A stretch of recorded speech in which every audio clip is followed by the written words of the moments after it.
अब आपको एक मोटी बात बताएं, आपको सबके अंदर यहाँ काश्तकार आए हो।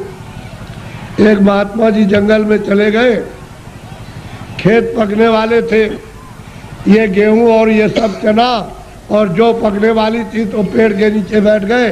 किसी गांव के लोगों ने देखा कि ये कौन बैठा, तो गांव में खबर दी। गांव के लोग चल करके आए कि भाई आप कौन है?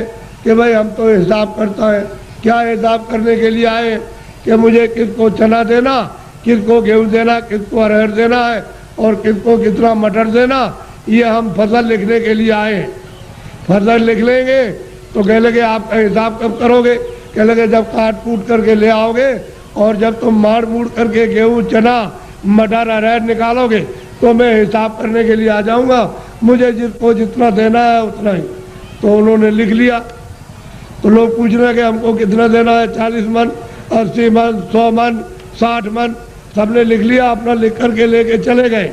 और जब खेत पका, पकने के बाद तो खलिहान में ले गए। तो एक आदमी ने सोचा ये सब झूठी बात है, ये कोई लिखा पढ़ी नहीं करने आता है। उसने क्या काम किया, रात को हसिया लिया, उसके खेत में से 4 गट्ठा गेहूं उसके खेत में से काट करके अपने खलिहान में जमा कर लिया। उसका तो इतना खेती में होता नहीं था और तमाम गेहूं जमा हो गया दूसरे की चोरी करके। तो जब वो आ गए बेचारे, खेत काट काट करके खलिहान में ले आए और भूसे को अलग किया, अनाज को अलग, तो महात्मा जी आ गए और बैठ गए। लोग दौड़ पड़े कि महाराज हमको कितना देना, तो लिखा था 40 मन और 80 मन और 60 मन और 100 मन और इतना देना। चोर तो चोरी कर ले आया था। वो आया, कह लगे महाराज हमको कितना देना है? कि तुमको 25 मन। कह लगे तौल लीजिए। तो जब तौला गया तो किसी का 25 मन, ज़्यादा एक दाना नहीं, 60 मन, किसी का 40 मन, किसी का 100 मन, सबका जितना जितना लिख लिया था सबका। चोर बोला अरे महाराज ये मेरे कांटे लगे, मैं रात को कांटों में जंगल में गया तो बबूल के कांटे, बेरियों के कांटे, खून निकल आया, ये पैर फट गए और मैं उसके खेत में से काट करके ले आया। उधर से जौ काटी, मटर काटी, अरहर गेहूं काटा, वो किधर चला गया? अरे कह लगे बच्चा ये मेरे पैर में भी ये कांटे लग गए, ये देख ये लगे हुए कांटे। कह लगे आप क्या करते रहे? कह लगे तू काट कर के ले आता था, वहाँ जमा करता था और मैं यहाँ से जब चला जाता था घर में तो गट्ठा उठा करके उसमें खेत में पहुँचाया करता था। मुझे देना उतना ही है जितना तेरे हिसाब में। और तूने जो ये चोरी की है, ये कांटे तेरे लगे और तकलीफ हो रही है, तो तेरी सजा और चोरी की सजा अलग मिलेगी। वो जो तुमने चोरी की है उसकी सजा अलग, और ये कांटे लगे, खून निकल आया, इसकी सजा। तो कहने का मतलब ये है तुम मन का धन कितना भी खेत काट कर, जमीन लेकर, ये करके, चोरी करके, डकैती डालकर, रात को छीन करके कितना भी अपना धन घर में ले आओ, लेकिन वो जो हिसाब करता जो कर रहा वो बैठा हुआ है, वो सब उसके पहुंचा देगा। आपको कुछ मालूम रहेगा, आपको नहीं। हमने चोरों से पूछा भाई कितना तुमने चोरी की होगी? हमारे पास चोर भी आते, साफ कह देते हमने चोरी की। तो कितना कह लगे? 1 पैसा नहीं रहा, सब चला गया। डकैत आए, डकैत से पूछा भाई तुमने डकैती डाली तो कितना जीवन में तुमने लूटा होगा? कह लगे कई करोड़ का। किधर गया? कह लगे 1 पैसा नहीं, हमारा घर का चला गया। घर का गया। तो कहने का मतलब कि हिसाब करता बिल्कुल सच्चा है, जो पाप का भी हिसाब करता, पुण्य का भी करता है, ये सब, और उसका ब्याज तो सब आपको देना, वो दूसरे को किसी को नहीं देना। इसलिए ये मनुष्य शरीर अनमोल है, ये बार बार नहीं मिलता। आपकी बार परमात्मा को प्राप्त करने के लिए इस जीवात्मा को इस जड़ से, इस शरीर से निकालने के लिए आपको ये दिया गया। और उसने कह दिया है कि मैंने तुमको साफ सुथरा मकान दिया है, जैसा हमने दिया वैसे हमको दे देना। फिर जब वो खड़ा हो जाएगा और तुमने गंदगी भरी तो फिर तुमको मार मार करके इतना मारेगा कि तुम्हारी नस नस को तोड़ देगा और इतनी पीड़ा होगी कि जन्मत मरण दूसरे तो कोई, जन्मने मरने में अत्यंत पीड़ा होती है। और उसको निकाल के बाहर करेगा और कहेगा चलो हिसाब कराएं।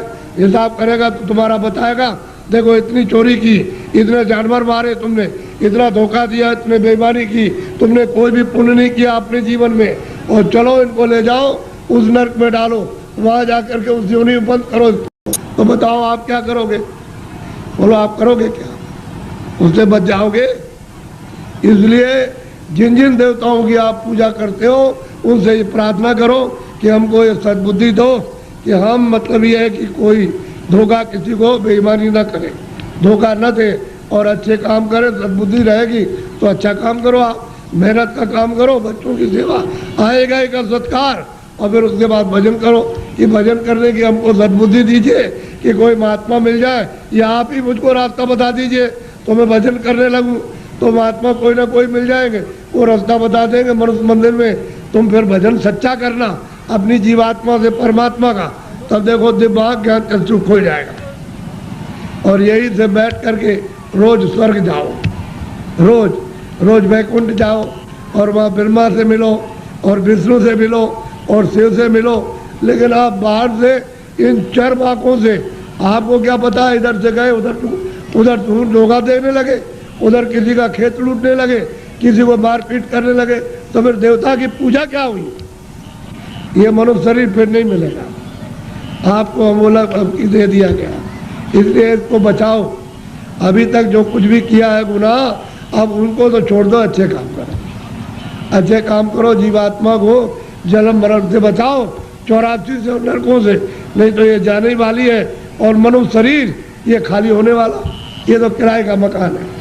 ए बच्चे बच्चियों, ये किराए का मकान है, वो ये नहीं देखा गया 2 बरस का है, 4 बरस का है, 10 का है, वो 20 साल का है, 50 का, 100 की पूंजी आपको दी जाती है। जिसकी पूंजी खत्म हुई और फिर खड़ा हो जाएगा, निकलो उसी वक्त निकाल के। तुमको खेत में रहोगे, खेत में, बाहर रिश्तेदारी में आ रहे रास्ते में, वहीं पर उसी जगह पर सो रहे हो, उसी जगह खा रहे हो, पूंजी खत्म हो गई, उस जगह निकाल बाहर करें। बताओ फिर आप क्या ले आए थे? अच्छा क्या ले जाओगे बताओ? ये किराए का मकान हमारा भी है, हमको भी ये खाली कर दो, क्या हम ले जाएंगे? हमारा ये भी नहीं जाएगा, इसके साथ कुछ और जाएगा, एक सुई की नोक नहीं जाएगी। जब ये नहीं जाएगा, वो सामान तो वो पड़ा, ये पड़ा, इसको उठा करके उधर जंगल में फूंक देंगे, उधर ले जा करके, और न ये सामान मिलेगा और न ये उससे मिलेगा, न ये उसको देख सकता है, न सामान इसको देख सकता है। ये भी जड़ है और सामान भी जड़ है। तो फिर चेतन में आप बेचारे, चेतन को आपने क्या किया? गड्ढे में डाल दिया। इस चेतन की पूजा तब होगी जब चेतन को जगा लो, जीवात्मा को जगाओ, और दरवाजे पर दोनों आंखों के मध्य में जाग जाए, उसकी गंदगी दूर हो जाए, तब परमात्मा की पूजा करो, तब मिले। सुलभ है, सीधा है, आसान, सब कर सकते हैं, स्त्री बच्चे पुरुष, खेत में खलिहान में, घर में, सुबह और शाम। तुम 1 घंटा समय नहीं निकाल सकते हो 24 घंटे में परमात्मा को प्राप्त करने के लिए, और बस इसी में समय सो करके और खा पी करके बिता रहे हैं। ये धिक्कार है ऐसे जीवन को। तो देवी देवताओं से जिनको आप मानते चले आओ, उसे प्रार्थना करो कि हमको सद्बुद्धि दीजिए कि हम भौतिक चीज़ें समझ सकें, और फिर अपनी जीवात्मा को जगाने के लिए कोई ऐसा रास्ता हमको दिखा दीजिए, सुझाव हमको दे दीजिए, तो हम वहाँ पहुँच जाए, वहाँ रास्ता पा करके रास्ते से निकल जाए। तब ये जीवात्मा की गति यानी होगी छुटकारा, तब इसको छुटकारा होगा, तब मुक्ति और मोक्ष मिलेगी। नहीं तो परमात्मा क्या कुछ भी नहीं प्राप्त कर सकते हो, न देवी देवताओं के पास पहुँच सकते हो, न स्वर्ग वैकुंठ में, न मनुष्य पा सकते हो। तो ये भटकती रहेगी जीवात्मा। जैसे पशु पक्षियों में, वो भी तो जीवात्मा यही है, इसी मनुष्य शरीर से उसमें बंद की गई। ये कुत्ता हो गए, बिल्ली हो गए, गधा हो गए, चूहा हो गए, ये इसी में से गए। अब उसमें भोगने के बाद फिर इसमें आएंगे तो फिर वही काम करो, फिर उसी में जाओ। तो बस यही लगा रहेगा, आना और जाना, रो चिल्लाओ, और कोई तुम्हारी सुनवाई नहीं। अरे कोई सुनता है? आदमी को जंगल में मारना, तुम सुन रहे हो उसकी तकलीफ को? पशु बीमार है, उनको आप मार रहे हो डंडे से, और चलो चलो, उसको बुखार चढ़ा, सिर में दर्द है, उसको भूख लगी है, प्यास लगी, वो बेचारा, तुम उससे पूछ रहे हो कि तुमको प्यास लगी है, वो बता देगा।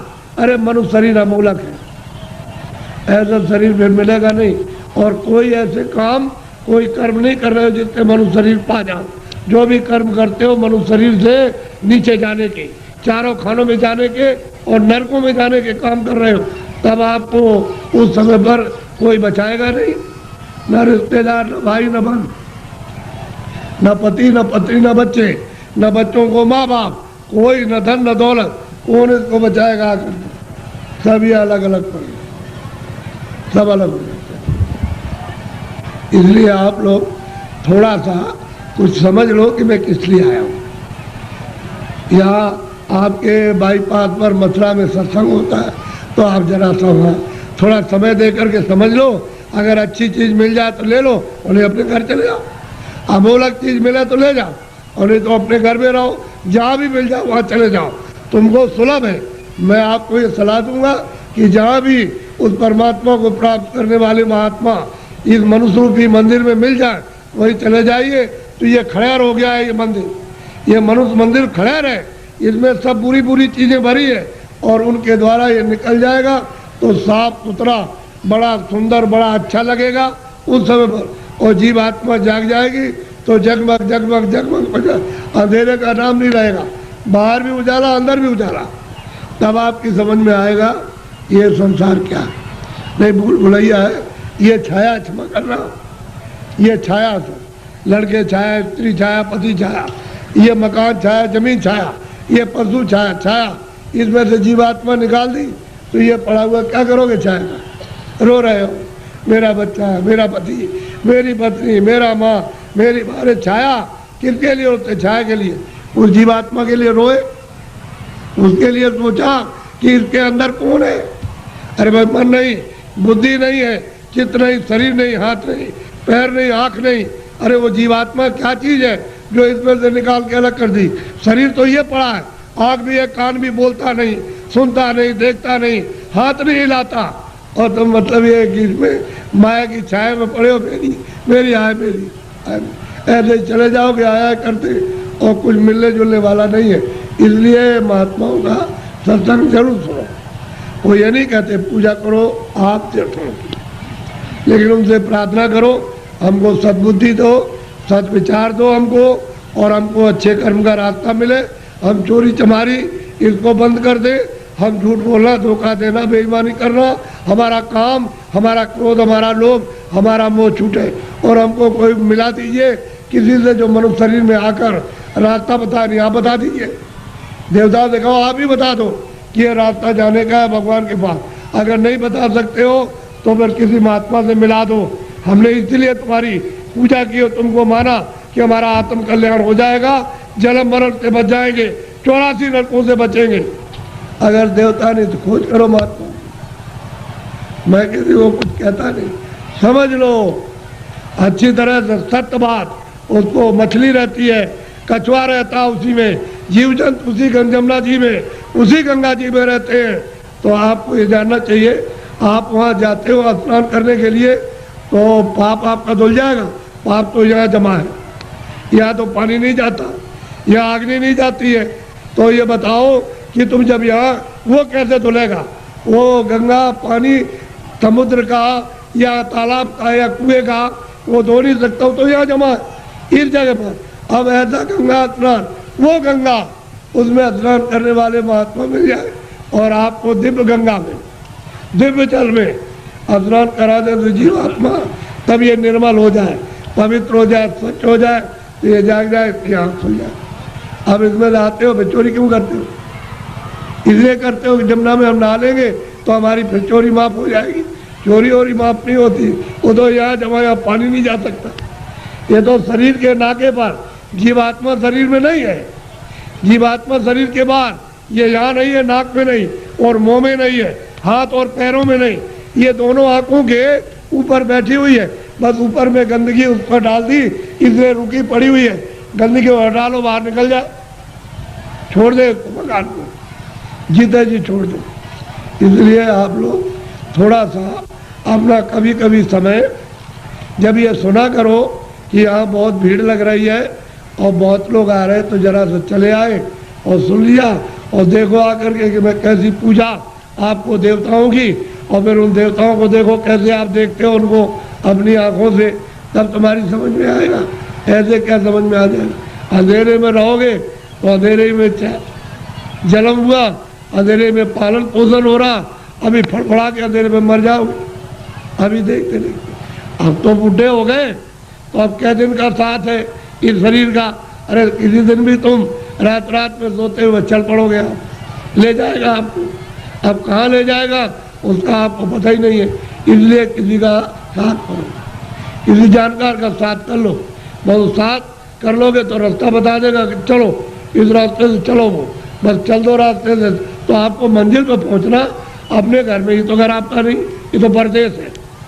अगर आपका देश होता तो बच्चे रहते, हमारा शरीर रहता, हमारा मकान रहता, हमारी जमीन, कोई पुराना नहीं होता, सब नए रहते।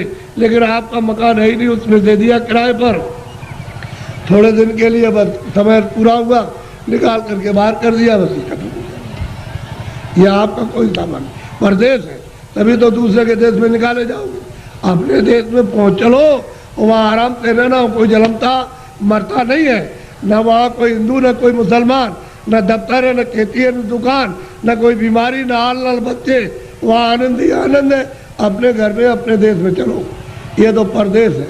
परदेश में आकर के कितने जो और कितने जल बीत गए ठोकर खाते, अभी तक किनारे पर नहीं आए और मनुष्य शरीर पाया और फिर उधर ही लौटे जा रहे हो, नीचे चले जा रहे हो 84 में नरकों में। अरे भाई मनुष्य में आए, ऊपर चलो अपने घर की तरफ। बड़ा सीधा साधा, तो लड़ो झगड़ो मत, प्रेम से रहो। गांव गांव की लड़ाइयाँ बंद करो, उससे आपको कुछ नहीं मिला। जब गांव में लड़ाई हुई तो घर घर में बैर होने लगा, अब घर घर में लड़ाई होने लगी, और घर घर की लड़ाई अब अपने मन से लड़ रहे हो, और सारा जीवन आपने अशांतमय अपना कर दिया। न सोने में शांति, न कहीं जाने में, न कहीं बैठने में, न किसी से बोलने में, और न किसी देवता के पास में। ऐसा तुमने मकान में ऐसा कुचड़ा बढ़ा, बिल्कुल अशांति की ज्वाला जलने लगी। तो लड़ाई झगड़ा बंद करो, मारपीट बंद कर दो, आपस में घर में प्रेम से रहो। सब लोग भाई बंद, बच्चे बच्चे सब प्रेम से, अगल बगल में प्रेम से रहो। फिर गांव में सबसे प्रेम हो जाए, एक दूसरे के काम आओ, एक दूसरे की सेवा करो, और एक दूसरे का मान मर्यादा ये सब कुछ रखो। तभी अगर मनुष्य का तुम क्षणिक सुख लेना चाहते हो, शांति और आनंद का, तो आपको मिलेगा। लेकिन ये क्षणिक है। जब तक जीवात्मा मनुष्य मंदिर में जगाओगे नहीं और दिव्य नेत्र नहीं खोलोगे, तब तक तुमको आत्म और परमात्म शांति नहीं मिल सकती। ये कुछ नहीं, ये तो इंद्रियों की क्षणिक, यानी ठंडक आ रही है, उससे मन इंद्रियों के दरवाजों पर बैठ करके वो क्षणिक रस लेता है कि और मिल जाएगा, और मिल जाएगा, धन में और मिलेगा, बच्चे में और मिल जाएगा, इसमें और मिलेगा, उसमें मिल जाएगा, उस काम में व्यापार में मिल जाएगा। मिलता तब कुछ नहीं, सिवाय तकलीफ के और कुछ आनंद नहीं मिलता। और आपने सब प्रयास किस लिए किया? सुख मिले हमको, शांति मिले हमको, आनंद मिले, और उसमें से इतना सब कुछ करने के बाद न शांति मिली, न सुख मिला, न आनंद मिला, न ज्ञान मिला, और आग जलने लगी। ऐसा जीवन आपका बड़ा ही कलुषित और बहुत ही मतलब खतरनाक, अपनी आत्मा को गड्ढे के गिराने में हो गया है, और दरवाजे बैठ गए जाने वाली। इसलिए बचो, अभी बच सकते हो मनुष्य शरीर में, और बाद में फिर बचने का रास्ता नहीं। इसलिए इसको सोचो कि मैं कहाँ से आया हूँ, मैं किस लिए मनुष्य शरीर में आया, फिर मैं अगर जाऊँगा तो कहाँ जाऊँगा। ये तीनों प्रश्न तुम किसी से करने लगो, और जो इसका जानकार होगा कि तुम वहाँ से आए हो, इसलिए आए हो, और तुम कहाँ जा रहे हो, ये तीनों चीज़ें आपकी बता देगा। तब आपकी समस्या का, बुद्धि का असल में सच्चा विवेक तब आएगा, और तब समझोगे आप। वो बताएगा देखो ये कुछ नहीं है, ये कुछ नहीं है, तुम कहाँ से आए, बताएगा वहाँ सब कुछ है, यहाँ से वहाँ चलो, वहाँ सब धन है, सब सुख है, सब आनंद है, सब शक्ति है, सब ज्ञान है, और सब सुंदरता है, अमृत वहाँ भरा हुआ, सागर भरा, सब बताएगा आपको। लेकिन जब नहीं मिलेगा कोई, तो जीवन चला जाएगा बेकार, व्यर्थ खो दिया आपने। ये जवानी और शरीर, जवानी भी गई, बचपन तो कुछ कर नहीं सकता है, बालावस्था तो कुछ नहीं करती, किशोर भी नहीं, जवानी में आए और बुढ़ापा भी कुछ नहीं कर सकता। तो जवानी में मस्ती में, बेकार में, उलझन में आपने खत्म कर दी। अब आगे चलने के देने तो फिर तुम्हारे बच्चे ही जवाब देने लगे, अरे उधर बैठ जा, तूने जवानी में बहुत कुछ किया। तो आपको हो जाएगी तकलीफ, कहते वो मेरा बच्चा और मुझसे इस तरह से कह रहा, अब वो जवानी का उस पर जोम चढ़ा है, तुम पर बुढ़ापा के अलग कर देगा, चुपचाप बैठे रहो।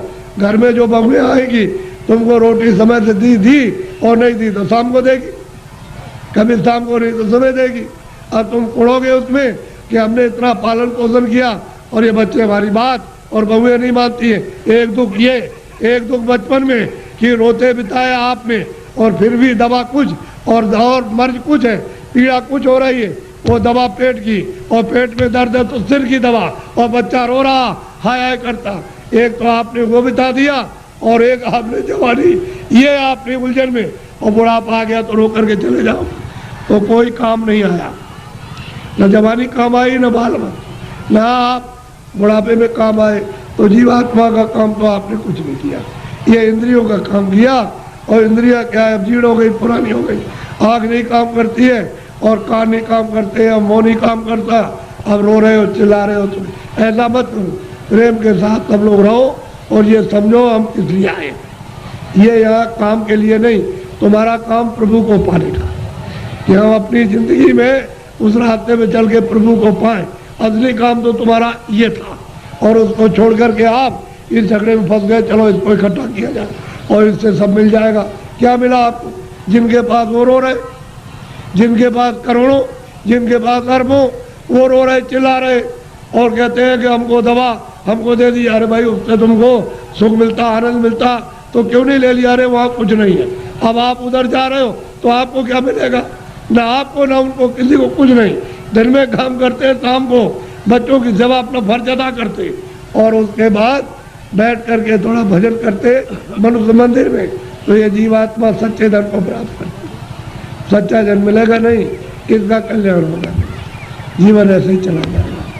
तो मैं तो इसलिए चलाया कि हमारे गांव वासियों ने बहुत ही लोगों से कहा कि बाबा जी को ले आओ जरा, मैं दर्शन करूंगा। तो मैंने भी कहा चलो मैं भी दर्शन करूंगा, मेरी भी तो इच्छा दर्शन करने की है। अगर आपकी इच्छा हुई है दर्शन करने की तो मेरी भी आपके दर्शन करने की इच्छा हुई। तो आदान प्रदान का दर्शन, दर्शन देना और दर्शन करना, इसी के बीच में, अरस परस के बीच में अगर कोई चीज मिल जाए तो उसको ले लेना चाहिए। कि भाई किसी के पास अमोलक चीज है और मिलती है जो सोने चांदी से बहुमूल है, वो अगर उससे मिल जाए तो आपको ले लेना चाहिए।